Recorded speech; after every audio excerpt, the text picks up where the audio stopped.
Doctor, look. Stand aside, nurse.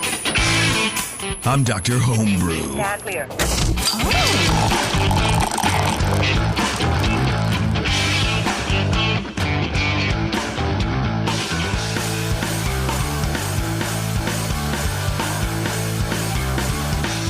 Hey, what's going on, everybody? It's Dr. Homebrew.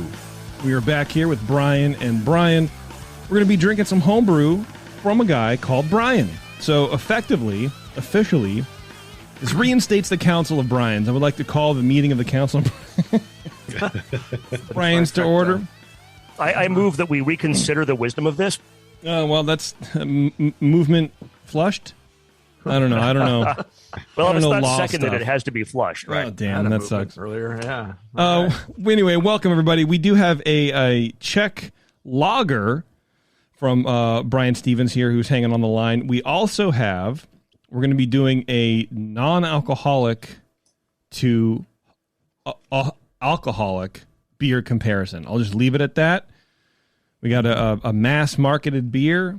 We're going to determine if we're going to check it out. It's going to be a good time. I'm excited about it. I like doing these little tastings. Yeah. It's going to be fun. It happens to be a commercial example of a beer style. So that's right. So it should be interesting. It should be a good time. I'm excited about that. But before we do all that, I want to thank 5 Star Chemicals. Go to 5starchemicals.com. Learn about everything you need to clean and sanitize your beer, which is using, oddly enough, 5-star chemicals like PBW and Star San and having an effective cleaning regime. You can't just half-ass cleaning. Trust me, I still do it, and it never works out. So you can't, you can't, absolutely not. That's like the one thing. You can maybe skimp on ingredients or, whatever. Like, oh, maybe my yeast isn't fresh, or maybe my hops are from last year's harvest, or what. None of that matters too much if you have bacteria and contaminants running wild in your fermentation. That's just the way it goes. So clean, sanitize, use 5-star chemicals. They are the best on the market. They've been serving homebrewers for, 15 years. Easily 10 years. Yeah, more than that, probably, right? So anyway, check them out. 5-star, they support the show, so you should support them. And it's a whole thing. And we just go in this big circle. I'm in. Yeah, this cleaning and sanitizing thing sounds like fun. It sounds like a hoot, man.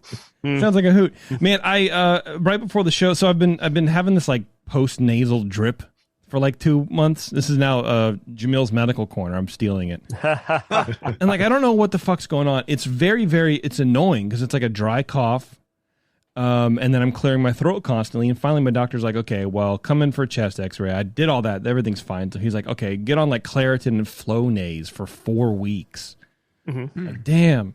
So I'm like, "Oh shit, okay, I have a show tonight. I need to. It's kind of bad. I need to hit the Flonase." And I just taste Flonase. I shouldn't have done it. I should have waited until after the show.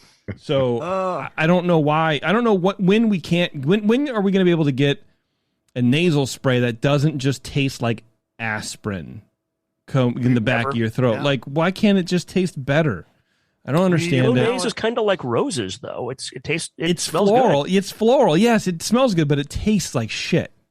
Yeah, it's like bitter. So I'm washing it down with a hoppy refresher. Anyway. I just don't understand, and it doesn't seem like it's working. But whatever. Anyway, it takes a little time. Brian, what's going on, man? Welcome. What's going on? Thank you guys for having me. Yeah, thanks for sending in beer. So a Czech Lager, which is category 3A, Czech Pale Lager. Is this your first shot of brewing any one of these? I mean, Czech Lager in general, like, have you done this before? Well, it's I brewed one before, and then this one I scaled down for a session beer competition. So this is the sort of the low ABV beer using the same recipe that I used for I think it was Czech Premium Pale Lager. Is that what it's called? Yeah, the 3. 3B. Yeah. So only the second time I've ever brewed a Czech, though. That's weird how that works out, Cooper, isn't it? Right? It's the second time you brewed a Czech. Okay, well, that's cool, man. So this is like it's like a small beer version of your other one. Yeah. All right, that's cool. How'd the other one do? It had the same. Well, I don't want to say anything before hearing feedback and stuff like that, but that's fair. I want to hear. But yeah, I mean, I drank the keg. So Yeah, well, it didn't go in the sink. yeah, but you know what? And sometimes that works as like, oh, okay, I get it. It was pretty good. But like as homebrewers, that tends to fall on either side of that. Right? It's like, well, Yeah. it was bad. I mean, I drank the keg anyway because what else am I going to do? Or well, I drank the keg because it was really good. It doesn't really give me too much information, but that's okay. We'll get to it. We'll get to it later. It'll be fine. Why don't we start off with Brian Shar? Why don't you take us down the road of the Czech lager for Mr. Stevens here, please? That sounds awesome. So, Brian, I have to ask you the question that I always try to remember to ask. Are you in a homebrew club? I am. I even decided to rep our hat today. Oh, nice. There you Close go. to the mic there. But yeah, Keepers of Craft in Kalamazoo, Michigan. In where, Michigan? Kalamazoo. There really is a Kalamazoo. Home Nice. Bells. Yeah. I've been to Kalamazoo once. It was a nice place. I like it. So thank you for plugging your pluggable there. I just imagine Brian like you remember like every single place you've ever been to in your entire you're one of those like oddballs. I kind of do, but I also remember it because Bell's was there, and some places I would just forget. But yeah, I went to Bell. Actually, I've been to Bell's twice and enjoyed it immensely both times. Nice. They just sold. Really? Yeah, they sold to people who own New Belgium.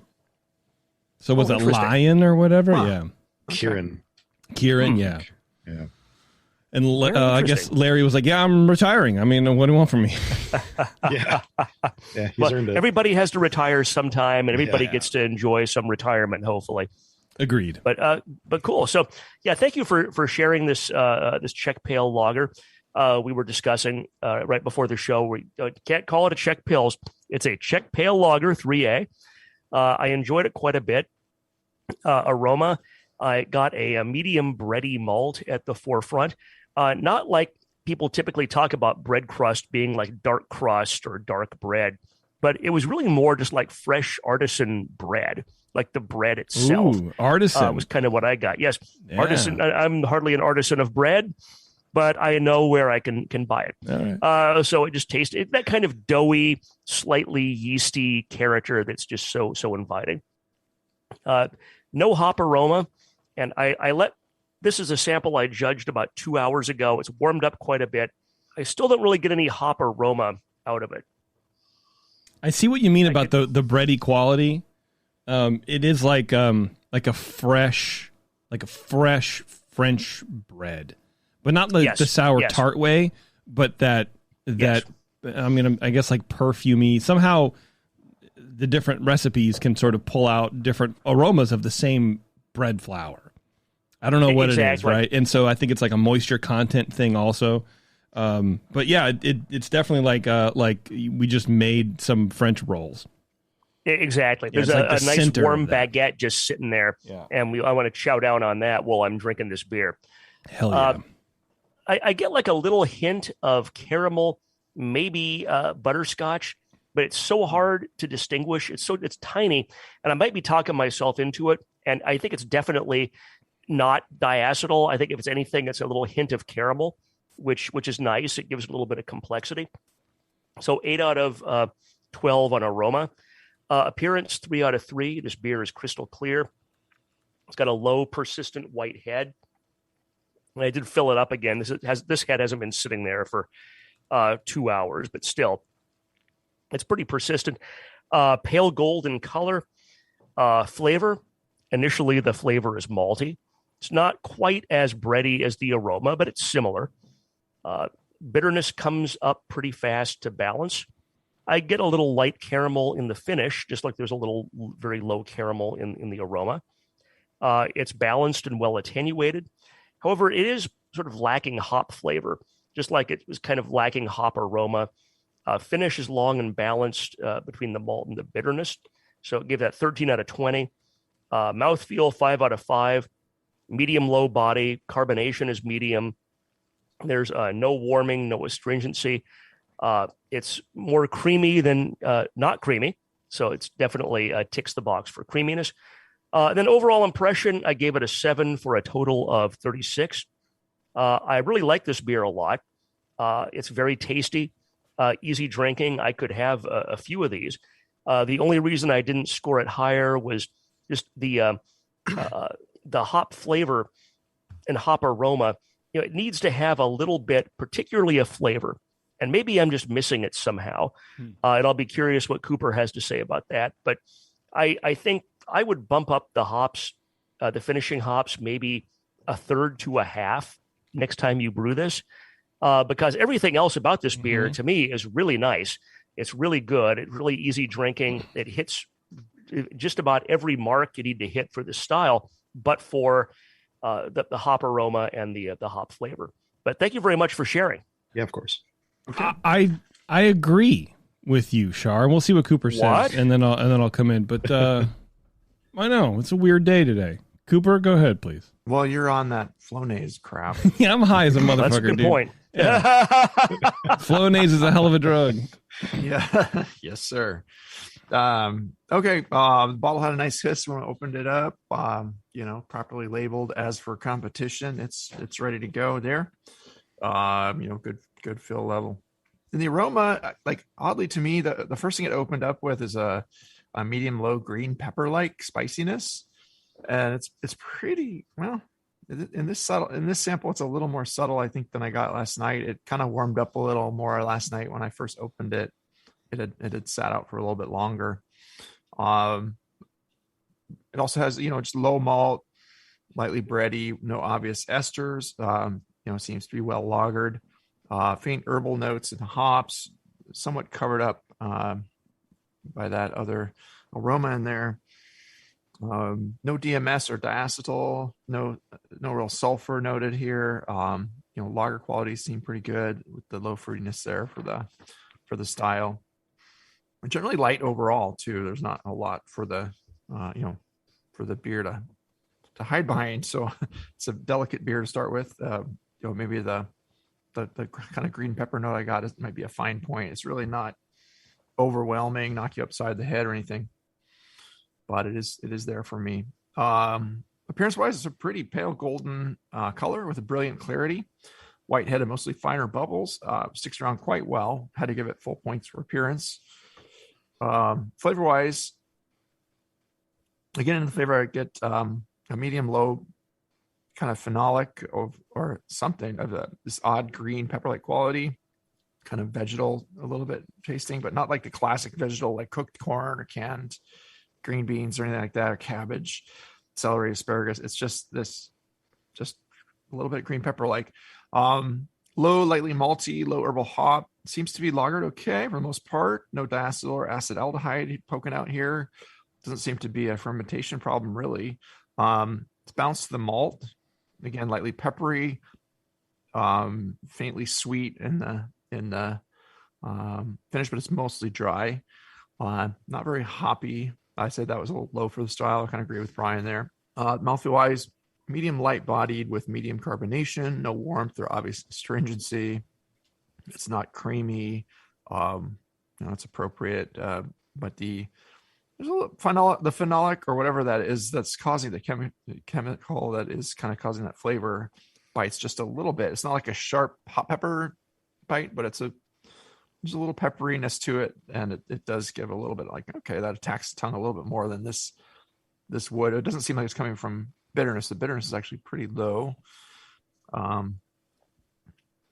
Just maybe not quite as smooth as hoped with that, but overall not too bad. In the end, it seems like a well-brewed beer for the most part. Good use of ingredients. Just this one odd quality pushing through, getting in the way of all else, in a pretty delicate style. Again, that is the green pepperiness. Normally, I would see this like coming from poor use of coffee or something, but I know there's no coffee in this beer. Perhaps from a darker malt or something, but there's just nothing dark or coffee in here. In this case, I thought, well, maybe it's coming from the unintended wild yeast or something in there. I came across, and I haven't had this flavor standard, but 2-isobutyl 3-methoxypyrazine. Oh, sure. Yeah. I got that. I have that tattooed on my ribs, actually. I got some of that in my kitchen. It's the kind of the earthy standard / light green pepper. It's a certified water.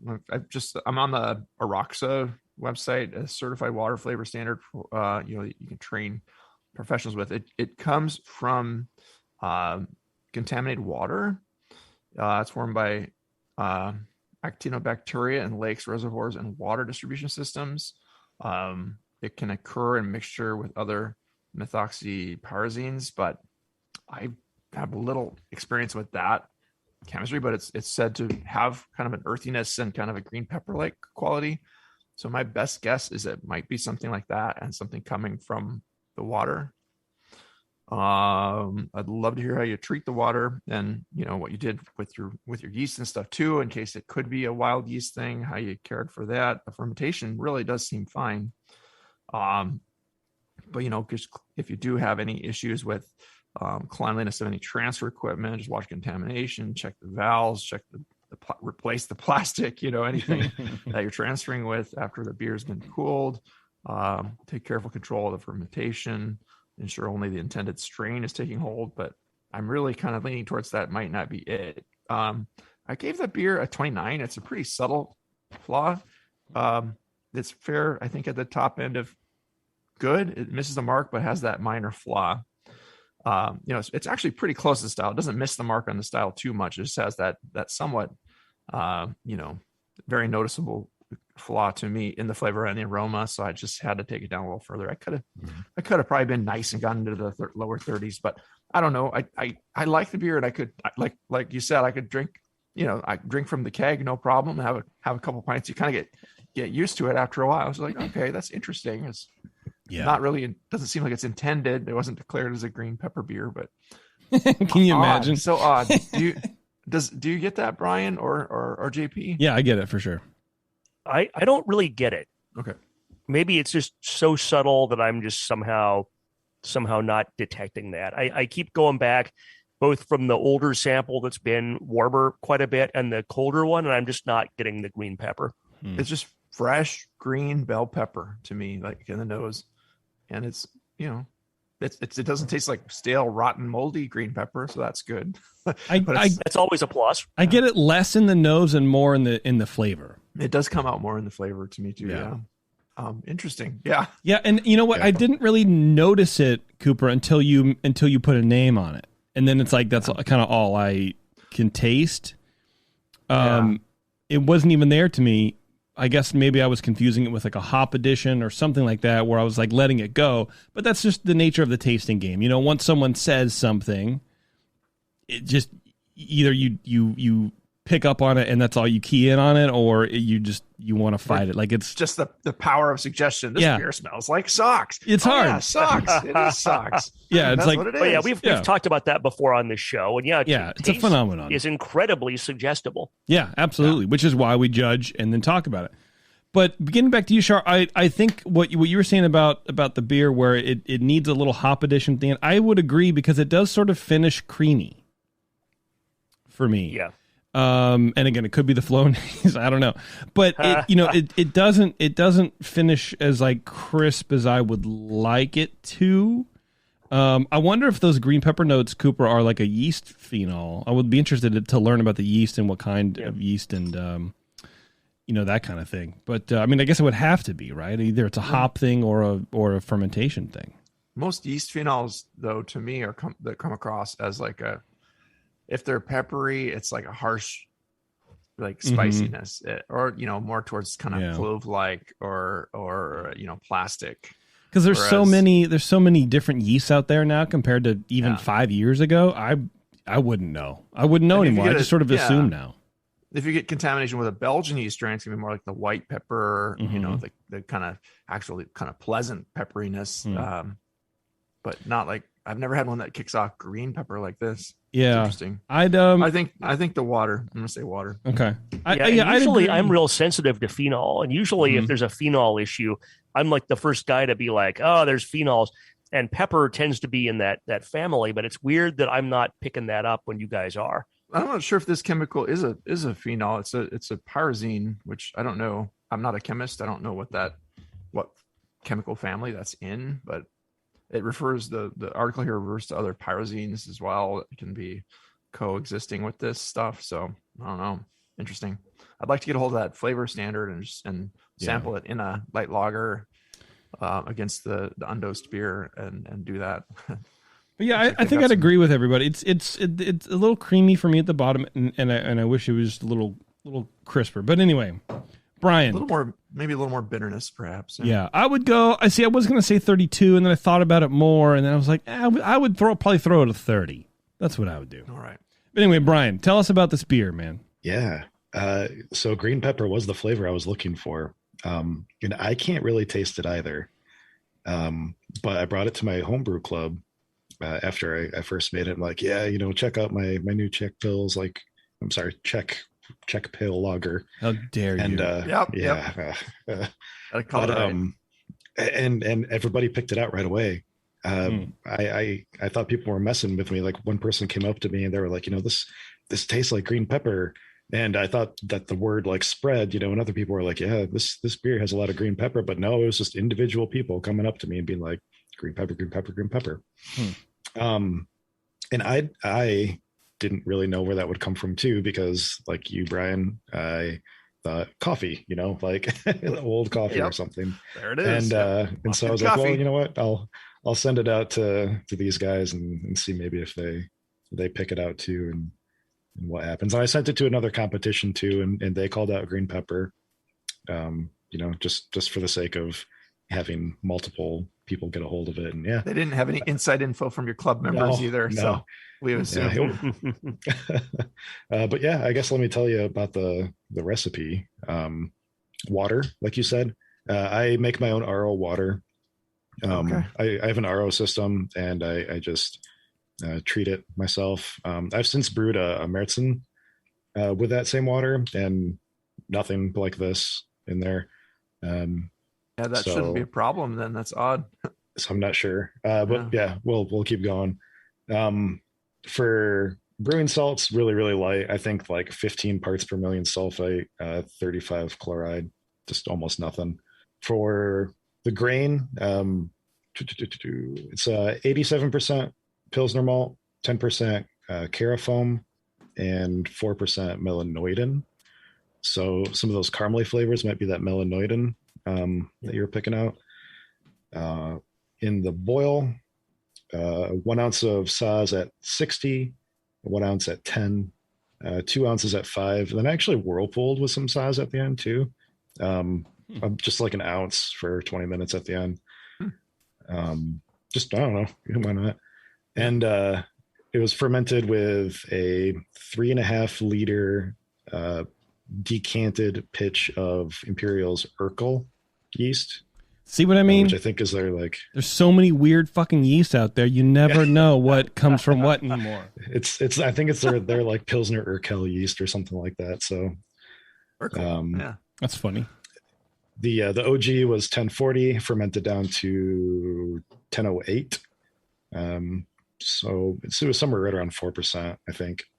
The mash, I'm sorry. The mash was a single infusion at 148. So nothing special there. No decoction or anything like that. Fermented at 54-ish, give or take. My freezer likes to swing high and low sometimes. Same.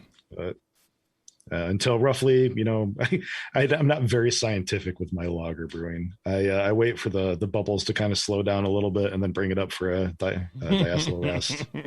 And so man, who cares? Rested that at 68 for a few days and then crashed it and kegged it. I drink everything fresh. I'm not much for like lagering. So I think I was drinking this after 14 days. And that's roughly when I brought it into the club and they started, getting those flavors. So I was wondering if it might age out, in the bottles that I sent you guys, but apparently not. So yeah, it's definitely there. I'm curious as to what it was. Yeah. So yeah, how did you put enough calcium in your water? Did you get up to like 50 on that, or were you really low on that? Let me look. It was probably at most 25. Yeah. No, I'm just wondering if maybe your yeast was just a little stressed from just the extremely low mineral water and kicking out a little bit of a weird flavor there for some reason. Okay. Might be. the other too. beer didn't have a problem with it. I mean, different yeast, of course, but I assume you used a different mineral profile for that. What was it, a Helles or whatever you brewed? Or yeah. So could just be minerals and yeast health with really low mineral water. You want to at least get your calcium up to 50, I think, for this. Even though it might say go lower, the Czech know what makes their yeast happy. I'm sure they've been adjusting. One thing too, now that you say that, I bank yeast. I freeze vials of yeast off. And so I think that the starter that I made with this was a frozen vial.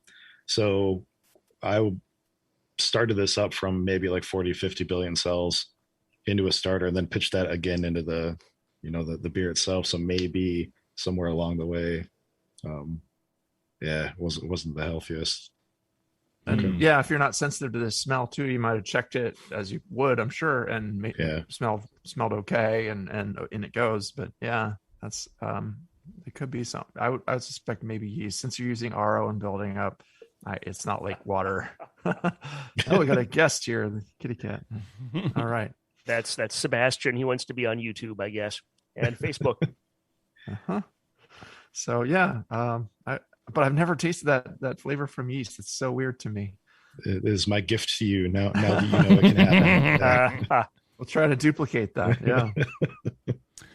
All right, Brian, anything else for the boys? No, I sort of just kind of wanted to get that out there and see and see what you guys tasted. I really appreciate it. I'm glad that you did taste it. So and now I have another path to search down. I'll have to go back and watch this video later so I can actually spell whatever chemical that was. But I'm sure Cooper will email it to you. Yeah. It was meth something. So please, Google meth. How to make meth. Yeah, you won't be on any lists afterwards. It was on Aroxa, AROXA.com. They have a bunch of flavor standards for sensory. Cool. But I've never used them. I don't know, but I don't know if Siebel has a similar one, but it says it's meant to be like the earthy / green peppery thing. So something that can come up in beer. All kinds of weird things can come up in beer. I remember the first time I really tasted THP in a sour. It was actually on the show with Keith, and we're tasting a sour, and but look at each other. It's like Cheerios on the end of the tongue, like on the end of the swallow after it dries off. Like, yep, that's THP, tetrahydropyridine. Weird stuff, man. All right, well, if that's it, Brian, we'll let you go, dude. Cool, man. Thank you, guys. Yeah, thank you. Cheers. All right, everybody, hang on. Thanks for sharing, Brian. We'll be right back. It's Dr. Homebrew. We're going to talk to. We're not talking to anybody. We're going to be drinking a non-alcoholic beer.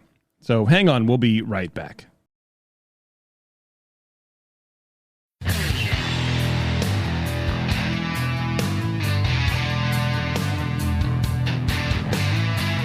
Now, back to the examination.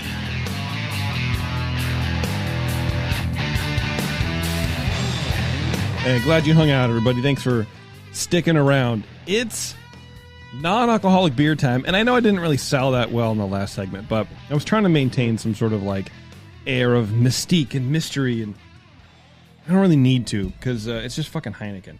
But I'm sure you guys have seen the commercials or whatever.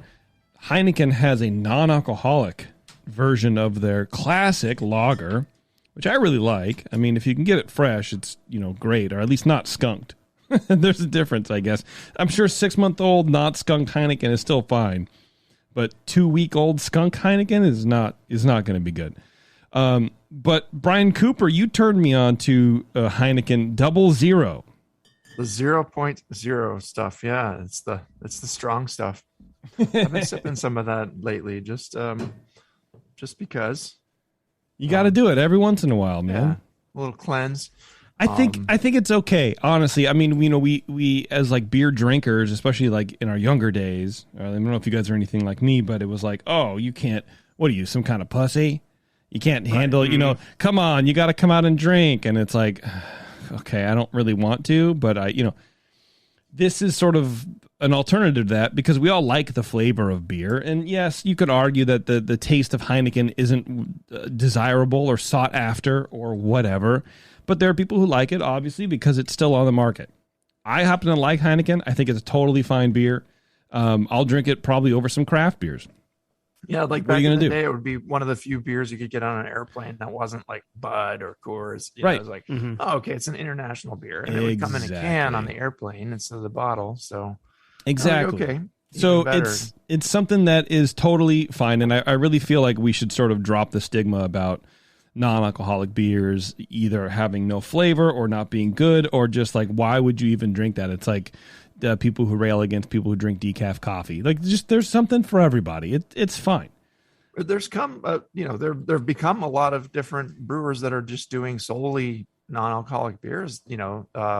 Bravas and Athletic, some of these. It's cropping up a lot more these days, and people want, the beer, craft beer movement has pushed ABVs up sky high. There's been style creep where an IPA is now almost a 7% or just to start, and it doesn't need to be that way. You should be able to have a 0% or 0.5% beverage that is equally tasty and has the hop character of an IPA or the clean, crisp character of a international pale lager. This is a 2A, and just Agreed. is drinkable, gives you that feeling of I'm drinking a beer, I'm hanging out at, but I'm not like wasting my evening getting sloppy. I really think that that non-alcoholic craft beverages, right? Craft beer. I know they're trying to do non-alcoholic wine, but it just doesn't really work the same way. Yeah. I think it'll be bigger than seltzer, hard seltzer. That's my prediction. There's a growing market for it. I mean, you listen back to that Athletic show that I did with the guys last month, I think. I mean, they hit their growth in just leaps and bounds. I mean, they were already expanding after a year to a brand new brewery, not even just adding a fermenter or two. Like, there's a huge demand for this kind of stuff, and the more that we can sort of normalize it and make it okay, it's fine. It's not going to hurt anybody. It's only going to help. It's only going to help the space. So as a craft brewer, you can make both kinds of beers. It's totally fine. But that said, too, there's a lot of variation in the market, and there's some very good, non-alcoholic craft beers, and there's some that are less, some that are not desirable to me. Yeah, some for that sure. aren't all that great. But anyway, try them out. It's good, man. You start out with a non-alcoholic beer. I was playing golf on Sunday, and I brought like 3 non-alcoholic beers and 2 Coors Banquets, which you could argue that I brought 5 non-alcoholic beers. But it's surprising. Like, you crack that beer, and you take a couple sips, and you sort of forget that it's a non-alcoholic beer. And I drank it, and at the end of the beer, I was like, oh, that hit me kind of. Oh yeah, wait, it's non-alcoholic. Your mind does something. There was like this big study at Stanford years ago where they gave like 15 or 20 people, maybe it was 50 people, beer. Half of them got non-alcoholic beer and half got alcoholic beer, right? And then they studied how they were, if they were aggressive or whatever, and then why they were aggressive. And even the people who got the non-alcoholic beer were aggressive and blamed it on the beer. Like, oh, I'm sorry, it's just the alcohol talking. Like, well, you got non-alcoholic beer. So, like, the psychology around non-alcoholic beer and the way it does affect you, even though you don't know it, is pretty funny. So, you have a non-alcoholic beer, you have a near beer. Why don't we taste the canned version of the Heineken so we have a bottled version of 0.0, a canned version of 0.0, and then we have a bottled version, full strength Heineken. And I can smell one of them. I don't know which one it is, but just already I can smell that classic skunky thing. Well, so when I poured the can of 0.0, I smelled skunk, and not so much now that it's been sitting here for a couple minutes. Okay, so we're starting with can 0.0. Yes. Okay. I opened the bottle 002 and I've got it on deck here. Yeah, pretty much the same color. Nice light, kind of light yellow straw. And it's interesting, because canned Heineken will forever taste different, and that's just the way it should be. That's the way life should be. I don't get any light struck character out of the can. It doesn't seem like it has has that injected into it. Not at all. There's a sweetness to it. You still get, I think, some of that earthy quality from the hops. There's kind of a candy-like character to it. Yes, and I think that might be from the non-alcoholic process. You know, when we're talking to athletic guys, they were like, well, we can't really tell you. I think Brewlosophy just had a whole thing on like how to do this, and it's with a lot of enzymes. So I have a feeling that maybe you put an enzyme to sort of blast the sugars out, or the fermentable sugars, and break them down so hard that the yeast won't get at them. I don't know. I didn't read it because it was, I don't know. It was an article. I had words. You can go about it. Yeah, it didn't have enough pictures for me. You can distill the alcohol out of the beer and just save the rest. Yeah. The wash. I want to try the bottle version though too. Yeah. Because I'm curious about the skunkiness of the bottle version as well. You would theoretically there should be skunkiness, but I don't really get that classic Heineken skunky. I get like if I'm kind of reaching for it, I get the skunk in the aroma. I definitely get some in the flavor in the bottle 00. The bottle for me has a sharper flavor to it. It's a little more bitter, and so maybe that's skunk. These could be, I don't know. They could be entirely 6 months apart. I have no idea. Depends on how they're treated. Blah blah blah blah blah. But all that aside, like it's a little more.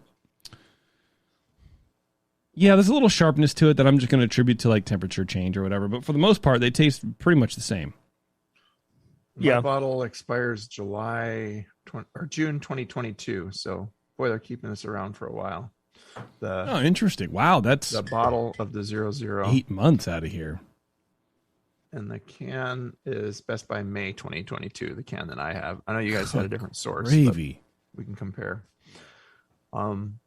So yeah, they keep it around for quite a while, and that's fine. They create a pretty shelf stable product, and I'm sure they control our oxidation to almost nothing. Yeah. Our cans are June 2022. So okay.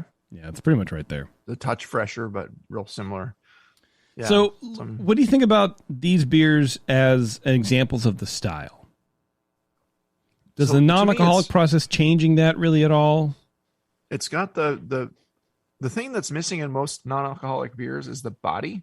Mm-hmm. And it comes across as watery and light, and it doesn't have that same kind of refreshing, like beefy, like, okay, there's a little body here. Of course, there's no alcohol. You're not going to get any warmth or any, any alcoholic flavors. But somehow, maybe they can trick you a little bit. Maybe, I don't know how they process it. It's just like they have a method to remove the alcohol and get it actually all out of there. Most non-alcoholic beers contains less than 0.5. This is actually 0.0. There is no alcohol whatsoever in this stuff. It's completely That's a good point. Yeah, that's a good point because, the other craft beers that we've had, it's like, it's less than 0.5%. Yeah, like a Klostaller, it's going to have up to 0.5, and that's legal. You're never going to get drunk from it. You drank 100 of them, you'd just... You get sick. You'd have other problems and get sick. Before yeah. But how is it style wise? What do you think? If you're looking at the 2B style, it's got a lot of those. The 2A International Pale Lager style. It's got a lot of those characteristics as a light maltiness, graininess, a little bit of a corny. No, Heineken doesn't usually have kind of the corny. Some of them can have a little corny, sweet character.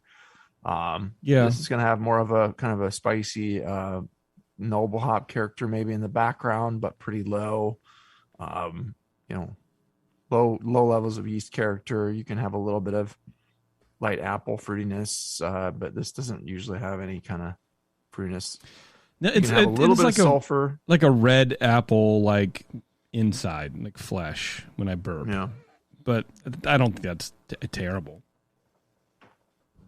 Yeah, it's not super fruity by any stretch of the imagination, but it's also not. There's a little apple, just malt or it's warming up. I get a little red apple-y kind of thing. I can see that. Yeah, it's not all just grainy malt, kind of crackery. Not too much bitterness, pretty low, just enough to kind of balance. They can get towards a little more bitter, some of them. should be highly attenuated and well lagered without any real strong flavors. Just a smooth drinker. That's what this is, Also man. highly carbonated. Generally, you serve these cold. I think on the bottle they tell you what to serve it at, like between 40 and I'd have to look at it, but yeah, Cold. It's serve it cold. Yeah, It's not going to do any favors to drink it at English ale temperatures. no. But it's just it's a green bottle import beer. It's a typical, Pilsner. Any skunkiness that comes usually from being light struck in the green bottle. It's just, I think we talked about this, JP. They, Heineken can come in brown bottles. I think in Europe do you see it in brown bottles over there more? And I didn't really seek it out over there. There's so many other good beers, but when they tried to introduce the brown bottle here, it was just like a failure because it wouldn't get skunked. It's not the same flavors. No, that's not the beer I'm used to. But then the cans are always non-skunked, and people that like the can version must have a preference for the non-skunked. I love the can. Anytime I can find this in a can, I'll get it, even if I don't feel like a Heineken, because it's so rare. Yeah. You know what I mean? It's like, oh, okay, I got to do it. I have to do it for the culture. I really have to. Right. So other beers that fit into this style would be like Asahi Super Dry, Birra Moretti, the Italian, Corona Extras. I've never had one of those. Lumped into here. The Moretti beers? Mm-hmm. Never had it. They're just nice and crisp like this too. I imagine. Easy drinker. Yeah. Remember the Full Sail Session Premium Lager? Yep. That was a similar thing. Red Stripe, Singha. That's one that you get sometimes. The Thai. But yeah, Heineken. Okay, so it fits the style still, even though it's non-alcoholic. Well, now we haven't even really tasted the real Heineken. So we're about to get to it, but I wanted to make sure that at least these are the adulterated versions, the changed versions, the bastardized versions are. It doesn't fundamentally change the style guidelines, I guess, if that's what I can get at. Like, it's still a category 2A. It's still this thing. It's not overly sweet or incredibly harsh or no flavor or doesn't drop out. Well, the beers should be, they should be standard strength, like kind of typical lagers, around 5%. Yeah. The ABV in the guidelines is 4.6 to 6. I think 6 would be an outlier, but there may be some. I think that's totally 6 would be like an imperial international lager. Yeah. All right. Well, let's taste the full strength stuff. It's a little darker, I think, than the double zeros. Not by much. Maybe 1 or 2 SRM points.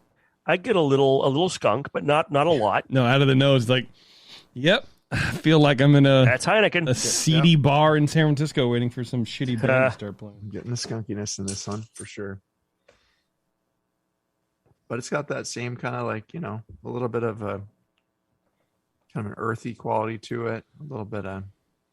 God, it's so similar, but it's different. Okay, here we go. This is the first time I've done this. I've been drinking the NA version for a long time, but I haven't bought a real Heineken. Well, let's do it. Let's see what you got. Until today, shoot that son of a bitch. I don't remember the last time I had a real. Yeah, woo. Yeah. The smell is really similar. Yeah, so the flavor has a little a sweetness to it. It does. Yes, it does. That's coming from the alcohol, I'm sure. Yeah, and a bigger mouth feel. A little bit fuller. Yes. Yeah. The presence sort of carries all the way through. You can tell there's alcohol in there, but it's not extremely warming, but you can feel a little bit down the throat that a different feeling of the, it's a little less maybe refreshing with the alcohol.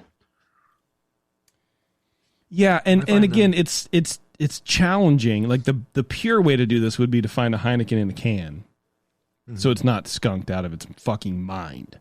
And that's the hard part about these beers is because the way that these beers, for me, the way that they skunk, just fundamentally changes their entire flavor profile, and it just becomes harsh and kind of like maybe can focus the sweetness, but still gets obtuse and weird and pokey outy, and it's not ideal. You know what I mean? So it is hard to compare the two. However, there's a lot of similarities, but like you're saying, Cooper, for me it's sweeter. It's more, it's a fuller bodied, a beer experience, which, I mean, looking back, you go, well, yeah, no shit. Of course it's going to be. But it's good to know. For sure, yeah. We were just all curious about, like, how do you take something as as a staple as Heineken and pull all the alcohol out of it? Does it still taste like Heineken? Yeah, because it is a crisp beer. You don't really almost notice the sweetness in it until you taste it next to the non-alcoholic version. When you taste this beer, normally it's like, that's a nice dry, well attenuated beer, grainy, kind of neutral, pretty crackery, a little hint of malty sweetness, but and the NA versions have less of that. But yeah, the little spicy hop balancing the alcohol. It's enjoyable. I like the skunkiness is getting in the way a little bit, but it's not. Mine is not overpowering. It's just there. Going back and drinking them all now, the Heineken in the can tastes as far away as you can get. And comparing the two bottles, they're not as dissimilar as the full strength and the 00 in the can. Agreed. Full strength, the two bottles are actually very similar. And I would imagine you would be hard pressed to tell the difference. Not side by side or in a triangle. I think you could probably pick this out. But if I gave you a Heineken, full strength ass Heineken, grown ass man Heineken, and then I gave you a 00 Heineken afterwards, I don't think you would be able to tell the difference. So yeah, I gave and I won't name names, but a friend of mine who is a national ranked beer judge, and we're doing some judging together. I had been drinking some of the Heineken 00.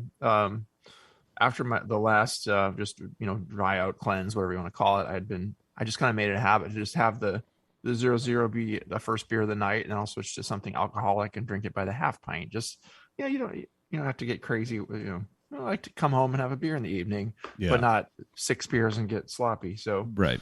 I would do that. I came to enjoy it, and I poured some for him, not telling him what it was. I would just say, "Here, try this beer," and he tasted it. I was like, "Oh, like okay, that's pretty tasty." Like, what would you guess the alcohol is on this beer? And I say, "Oh, 2 to 3%, maybe 3%."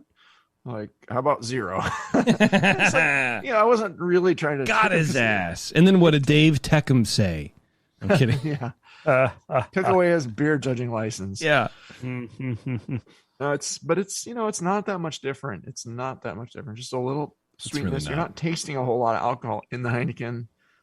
It's the main flavor components, especially in the bottle, are the slight skunkiness, the light maltiness, the dryness of the finish, and it's just easy drinking and smooth, and you just goes down real easy.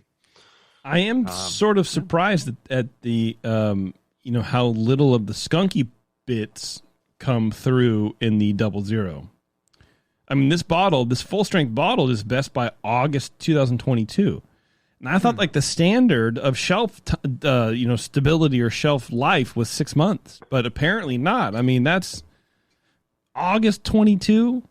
What is that? 10 months away? Yeah. Both of mine bottles are July 2022. So yeah, they give it quite a shelf life. They give it well, yeah. When do you think this beer was friggin' brewed? I mean, do you think it's a year shelf life? It's brewed in Holland. It had to come over on a boat or what, Yeah, but I mean last month, last week, or 4 months ago. I don't know. Most beers I find in the grocery store were brewed 4 or 5 months ago, unless they're real big movers, the Bud, the Coors, the whatever. Yeah. But even craft brews that you think are popular, a lot of times you'll find them on the shelf. Just the way the grocery stores buy them and store them and stock in the back, move the stock out there to the shelves. It sits for months oftentimes. You get kegs from Bevmo. They're 6 months old. A lot of times, it's what it is. 6 is like that's it, but 8 is insane. But yeah, you know what I mean. And I wonder if the 00 just has sort of like less hop material in it because there's less alcohol to balance out or whatever, and so maybe that's sort of the contributing to the lack of that skunkiness. I'm sure that they had a team of like really smart good tasters and smart people to craft something that tasted as much like regular Heineken as they could get it to taste like, and to be as shelf stable as the regular product. I like it. To be honest with you, I sort of prefer it. I prefer the flavor, but again, if the bottles out of the two bottles, those taste similar. Heineken in a can, 00, it's sort of its own thing, in shades of gray. Okay, now I'm going to make a blend here. I'm going to do 1/3 from the 00 can, one third from the alcohol bottle. You're the king of the blends, Brian. King of the blends. I'm king of the blends. 1/3 ish of the other bottle. I just did half and half of the two bottles. Okay, well that's fine. Should be a similar effect. See, and that's the other thing you could do. You know, we talked like Jamil talked about like getting his shallow grave and like doing like a 2/3 shallow grave carbonated water. Oh, the watery grave. Watery grave, right. Or whatever maybe it's a 1/3. Anyway, you could definitely do that with this stuff too. If you want to crack a couple Heinekens, you want a little bit of alcohol, just do a blend, baby. Yeah, now I've divided it, 1/3 real beer in here, and now it's like a 1.66% ABV beer, And you would never know. You would just never know it. I would never know. Because the flavors are still good.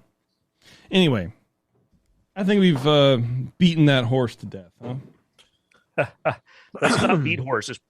I like it. Is this a commercial calibration or a weird experiment? Just, I'm glad you enjoyed it. I brought a can over. I brought him the homebrews that we're judging for this month. And we shared, I've been going non-alcoholic. I'm not going crazy. I like for the show, I'll have a beer. For my club meeting, I had a beer. Yeah, man.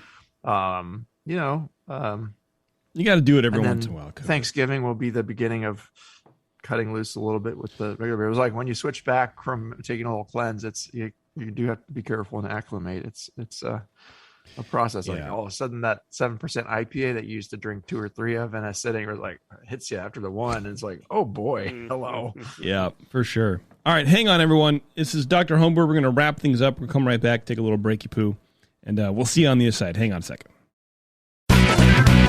Hello, fellow BNers. This is Sully from the 21st Amendment Brewery located in San Francisco, just 2 blocks from Giants Park.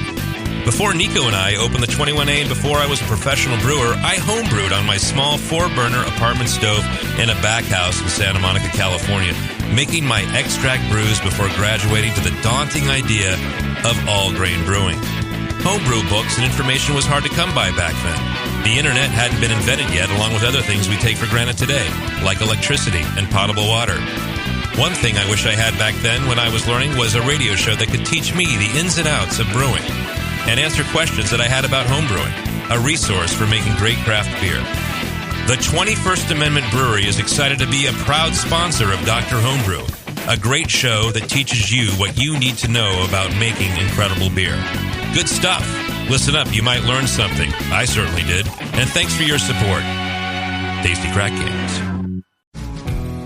The leader in affordable, high-quality kegerators is here. Introducing Komos, the kegerator designed with serious beer drinkers in mind. It features an all-stainless steel draft tower, a major upgrade over traditional chrome-plated brass towers, and Komos keeps your new tower cold with their air-cooled tower fan, wrapping your beer lines in frigid coolness. Your beer is poured from innovative forward-sealing faucets that don't leak, so they stay cleaner for longer. Dual gas inlets on the rear of the fridge allow you to run both CO2 and nitrogen gas. Serve your beer with CO2, serve your kegged wine, or even cocktails with nitrogen. The digital temperature display has the largest range available, allowing you to use the Komos Kegerator for fermentation if you need to. And now Komos Kegerators ship with duo-tight draft fittings for that click-to-connect assembly we've all dreamed of. Buy direct from KomosDraft.com and receive free shipping on your order. That's KOMOS Draft.com.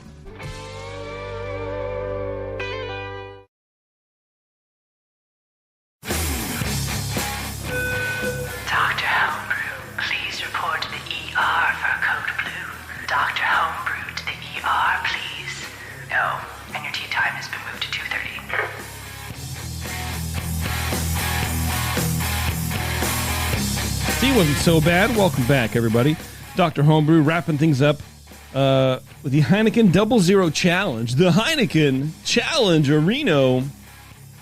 Yeah, it's cool, man. It's good to have like new craft.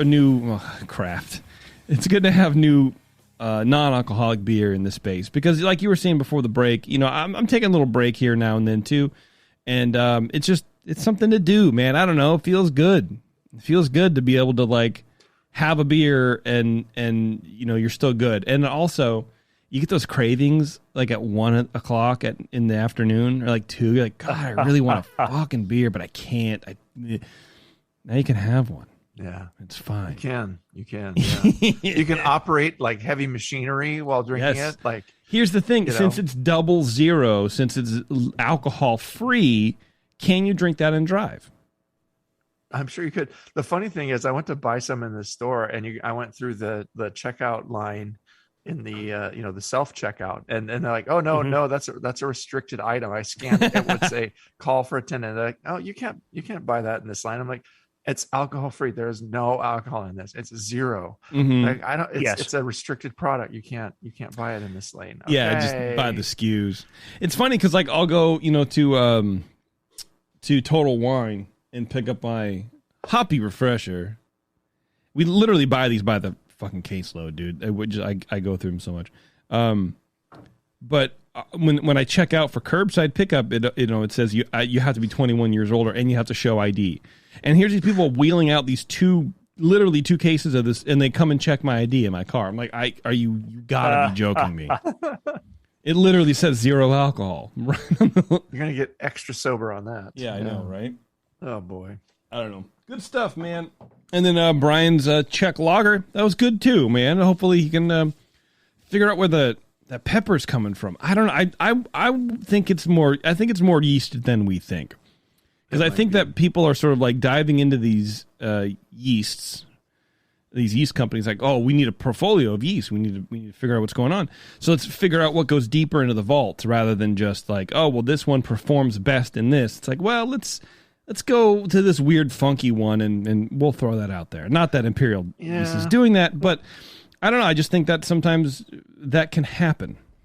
It's probably the Urquell strain though, but it's just it was treated a little differently, and it was frozen, and it was grown up from a frozen slant or whatever. Okay. Whatever it was there were some issues there that we didn't delve too deeply into, but I hope he rebrews that, and because it seemed like a really interesting nicely brewed beer otherwise, and with I liked twists could be really, really a winner. Yeah, same. Agreed. All right, well, we are going to get out of here, everybody. If you are listening live, hang on just a second. We have at least one more homebrew, maybe 2. I don't know. We haven't really figured it out, to be honest with you. But we're going to be doing that, and that'll be great. If you aren't listening live, you can go back and listen to other shows until you have another one to listen to. I don't want to be able to tell you what to do. I'm not going to presume to control your life, you guys. Come on now. This is the internet, after all. Want to send us a beer? Email Brian at thebrewingnetwork.com. That's Brian with an I, the right spelling of the name, at thebrewingnetwork.com. Anything you want us to judge, we'll give you feedback on your flawed beer that you want to figure out what's going on with it. We'll help you try to win a competition you've been dying to beat your buddy at, or whatever it may be. That's right. Happy to help. Or wine, or mead, or anything you ferment at home, send it in. We'll take a hard seltzer if you got it. Oh, hell yeah, for sure. All right, everyone. Thanks a lot for tuning in, and until next time, we'll see you later.